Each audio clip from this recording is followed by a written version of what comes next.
Hello, good evening. My name is Sam Dobbin. This is my presentation talking about my textbook reading lesson plan that I recently implemented with my 8th grade students in my U.S. history class. So first thing that I want to get out of the way is I've been having some problems throughout my time in Westfield Prep that I've been attempting to solve, particularly with textbooks, as I want to make use of this incredible informational strategy and resource, but I've been continuously changing my strategies throughout the years, trying to make the most of it. And this is my latest iteration. The problems that I'm trying to solve are first, low in-class engagement, something that I have recently discovered due to a new tracking data strategy. Is that many of my students are choosing not to do the work in class, and instead choosing to do the assignments at home. The reason why is because of point number 2, use of Google and online searching. I don't allow students to use Google in class, especially with textbook assignments, and as a result, I believe they're going home and making use of Google there. The other reason why I'm having to make some changes is because I have discovered that there is some misalignment of the textbook questions.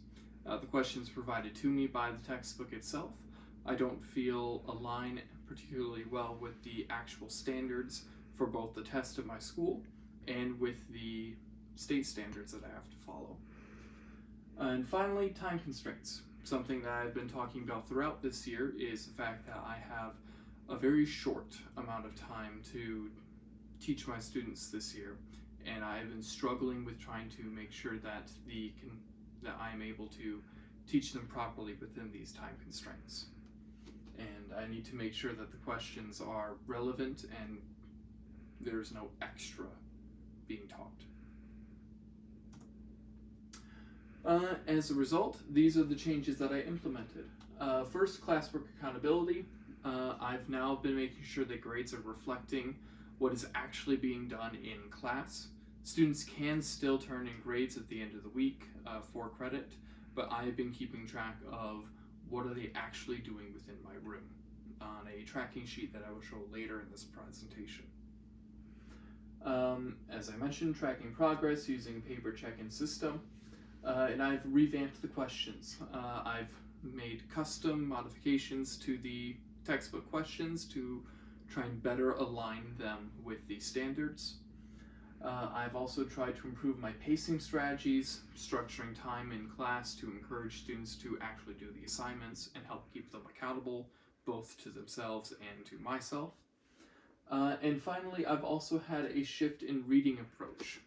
One of the things that I've spent a lot of time and effort trying to manage this year is the tendency for students to skim through a text looking for answers to a question rather than just reading the whole text.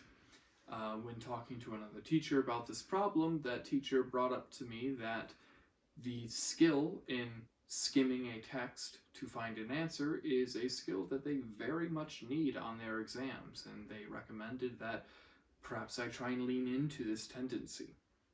So the assignment for this particular day is reflective of that mindset change on my part.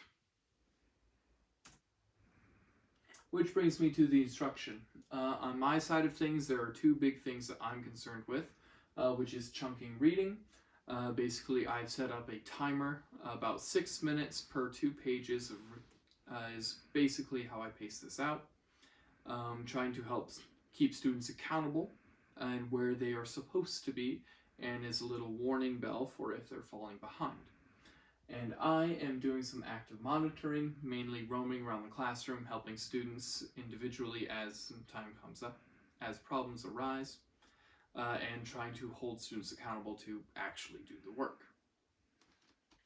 And finally, the standard is U5.1.4, which is drawing conclusions about a series of compromises from the time period from about 1800 to the eve of the Civil War, and basically trying to figure out why did these compromises not work, because obviously there's a lot of them, and it ends with the Civil War.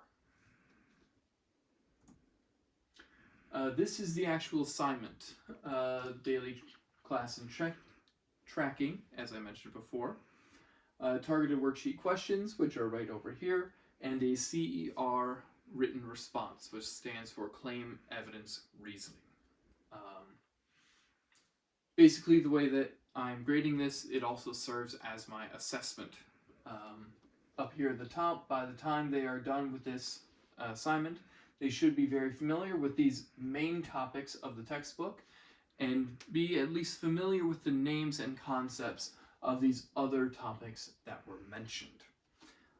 Questions 1 through 4 are basic content knowledge, or 2.0 level if we're going by the standards-based grading that my school uses. The who, what, when, where, and so on and so forth. Question 5 is different. That is the CER, written response, which is more 3.0 level critical thinking skills. Basically, my assessment here is each of these questions align with some of these main topics.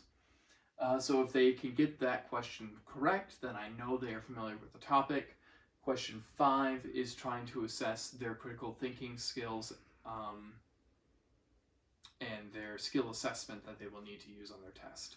So if they're unable to answer question 5, that is an indicator to me that it is a skill issue, not necessarily a knowledge issue. These are some examples that I got from my actual students. This comes from a student who has been my gold standard all year, very strong across most categories. She had very in-depth responses, but with question 5, did not meet that claim evidence reasoning format that I was hoping for, which naturally brings a student to a length of about 4 to 6 sentences with a quote from the text, if done properly. On the other side, I have a student who historically has not been doing the assignments, but after some phone calls home over the last couple of weeks, she has decided to kick it into gear and has produced a fairly similar piece of work, again, missing that question 5. So that's indicating to me that for the students who did the assignment, most of them are getting the content knowledge that they need, but perhaps I need to go over the claims evidence reasoning expectations, how these paragraphs are supposed to be written, and practicing that skill a little more particularly. Also of note, after class had ended, all students who had started the assignment in class finished the assignment at home. Which is a significant change from what I have been seeing throughout the year. So that last point was the good news, which now brings me to the bad news of my presentation, which is my actual data. This is that data tracking sheet that I've been referencing throughout the presentation. The in-class data that I have, 6 students completed this assignment or were close to completing the assignment by the end of class. I had 0 students who attempted the assignment, my clarification being had between 25 and 75% of the assignment done. And I had 13 students who did not attempt the assignment, meaning they either typed in a couple words or didn't even open the assignment at all. I also have on the other side here my behavior, which is measuring what did I notice throughout the classroom and what did I redirect.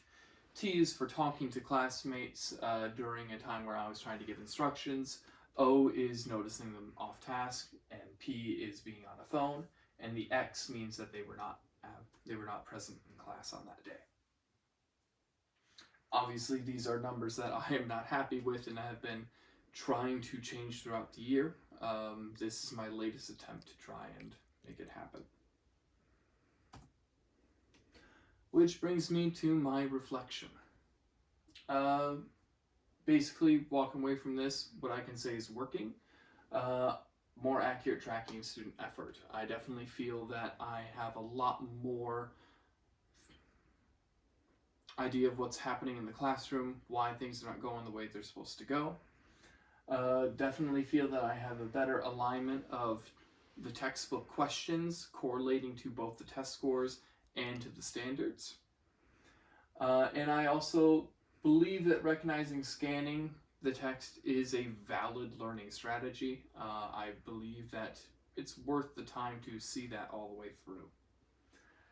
Areas for improvement, obviously continuing to refine my own pacing and my own mobility in the classroom, because clearly students are not doing the assignment and I'm not catching nearly enough of them. We're trying to figure out what it is that they are doing, if not my work. And finally, using assessment data to adjust future lessons, trying to take lessons learned from here and apply them into the rest of this year. Thank you for your time.